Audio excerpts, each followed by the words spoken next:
4 of the most common cooking methods explained. If you are preparing any kind of meals from a recipe, it's important that you understand the various methods of cooking. There are a number of terms for different ways of cooking, as follows. 1. Grilling. If a recipe calls for something to be grilled, it generally means it should be cooked over an open flame or heat.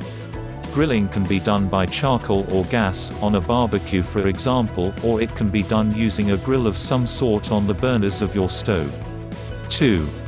Broiling. Broiling indicates cooking by exposing directly to a heat source such as a flame or element. Most ovens have a broil setting, which heats an element at the top of the stove rather than the one at the bottom, which is used for baking. When broiling items in the oven, they should normally be placed on the top rack to give them the proper heat exposure.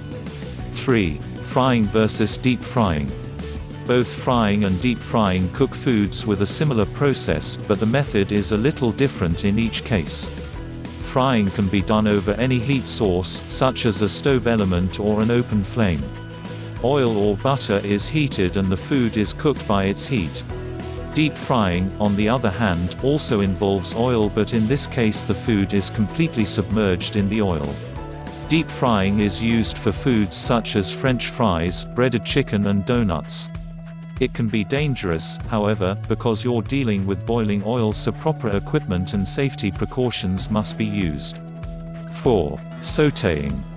Sauteing involved cooking food quickly in a small amount of fat. It is similar in process to frying, but because of the smaller amount of fat and faster cooking times, it brings out stronger flavors than frying will. Knowing what is involved with the various terms will make it easier to plan when following a recipe. You'll know what equipment and ingredients you'll need that are unique to each method. Thank you for watching.